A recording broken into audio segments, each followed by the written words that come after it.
구약 성경에 여선지자 훌다와 사사시대의 여재판관 드보라가 있습니다. 고린도 전서 14장에 여자는 교회 안에 여자는 잠잠하라고 되어 있는데 정리가 잘 안 됩니다.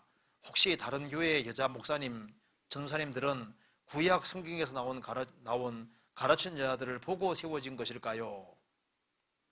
네, 이것도 좋은 질문인데요.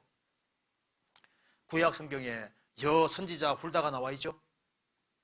열왕기하 22장 15절에 나와 있습니다. 그리고 사사기 4장 4절에도 여선지 드보라가 나와 있는데 주님이 여자를 세워서 하신 적이 있다 그 말입니다. 그래서 여선지자 훌다와 사사시대에 여재판관 드보라가 있었다. 그런데 고린도 전서 14장에는 교회 안에 여자는 잠잠하라 이렇게 되어 있는데 정리가 잘 안 된다. 지금 보면 여자 목사 제도도 있고 여자가 전도사도 되고 다 되잖아요. 최근에 그렇게 되고 있습니다. 혹시 이걸 따고 한 것이 아니냐, 합리화시키는 거고, 여기에 성경에서 말씀하기를 여자는 잠잠하라 그 말이 지금도 유효합니다. 그럼 왜 그러면 여자들을 사용했느냐? 그 이유가 있어요. 사사시대나 그 이전 시대는 교회 시대가 아닙니다. 이거 한번 봅시다.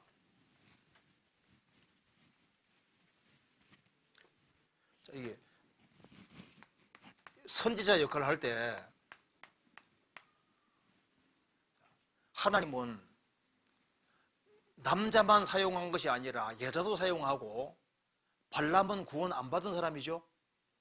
발람 선지자도 주님 사용하셨고 나귀도 내 안 왜 때려 하고 말했잖아요. 그래서 하나님께서는 구약시대 때 하나님 말씀을 증거할 때 하나님께서 여러 가지를 사용하셨던 거예요. 남자도 사용하시고 여자도 사용하시고 구원 안 받은 발람 선지자도 사용하시고 나귀도 사용하고 별거 다 사용했습니다. 그런데 교회 시대는 달라요. 이건 교회 시대가 아닙니다. 교회 시대에 와서는 주님께서 말씀하시기를 교회 안에서는 질서가 아주 중요한 겁니다. 교회 안에서는 여자들은 목회자가 되는 걸 성경에서 금지하고 있습니다. 그래서 교회 안에서는 절대 안 되는 거예요. 그래서 이제 어떤 교회에서는 이제 구약 성경에 나와 있는 그걸 인용해서 여자들도 그렇게 할 수 있다고 가르치는데 아닙니다. 성경에서 명백히 말씀하시기를 그렇게 하면 안 된다고 말씀하셨어요. 성경에서 봅시다. 고린도 전서 14장 보시겠습니다.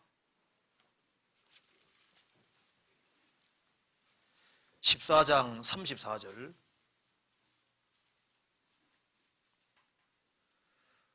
모든 성도의 교회의 삶과 같이 여자는 교회에서 잠잠하라.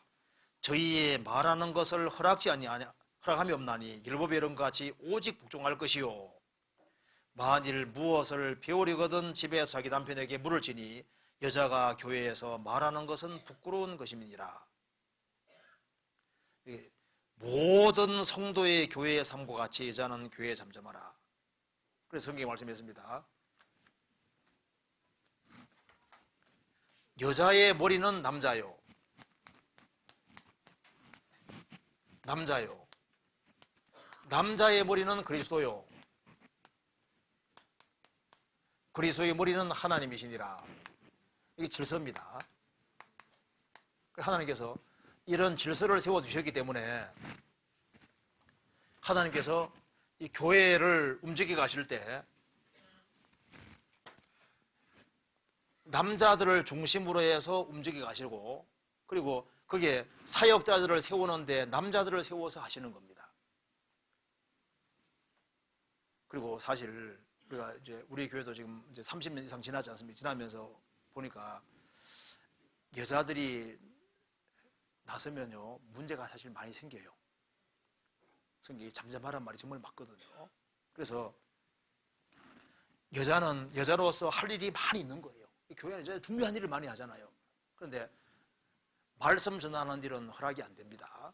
성경에서 말씀하기를. 그러면 이제 혹시 구약시대 예수님 죽으시고 부활하신 후에 혹시 예언이나 기도를 하게 되는 경우가 있습니다. 그럴 때는 예외적인 어린이 생기면은 여자가 앞에 나와서 대표로 예언한다든가 기도하게 되면은 남자 위로 올라가게 되는 거니까 나는 밑에 있을 사람이 위에 올라갔다는 표시로 수건을 머리에 쓰게 하는 겁니다. 평상시에는 긴 머리가 대신해주고 있는데 혹시나 형제자매들이 같이 있는 교회로 모이는 무리 속에서 여자가 앞에 나가서 대표 기도를 한다든가 혹은 초대교회 당시에 혹시 주님이 예언하게 하는 경우가 있었습니다. 그런 경우는 예외적으로 그런 일이 생겼을 때에는 나는 밑에 있는 사람인데 위로 올라갔다는 표시로 수건을 머리 위에 두면서 나는 지금 이렇게 기도하지만은 나는 밑에 있는 사람이 위에 올라왔으니까 주제 파악합니다 하는 표시로 머리에 수건 썼다 그 말입니다. 우리 교회는 여자에게 대표 기도를 안 시키기 때문에 머리에 수건 쓸 필요가 없는 거예요. 평상시에는 이게 긴 머리가 대신해주고 있으니까. 만일 우리 교회에서 형제자매들이 다 같이 모이는 자리에서 여자가 대표로 기도하게 될 경우에는 머리에 수건 쓰고 기도해야지 맞는 겁니다. 그 말 이해되시죠? 그러니까 우리는 대표 기도 안 시키니까 아예 수건 가져올 필요가 없어요. 형제가 대표로 하니까. 자, 그러니까 여자 목사 제도는 합당하지 않습니다. 합당하지 않아요. 그리고 이제 교회 학교에서 애들을 가르치는 것은 질서에 문제가 안 생기기 때문에 문제될 게 없습니다.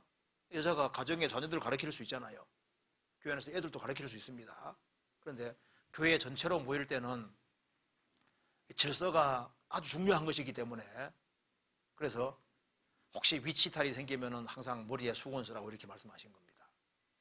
그러니까 이제 이런 여선지자 훌다나 여재평간 드보라 그걸 이용해서 여자가 목회자가 돼서 교회를 주관하고 하는 이것은 성경하고 완전히 틀린 것이 되는 겁니다. 그리고 이들은 선자 역할을 했던 겁니다.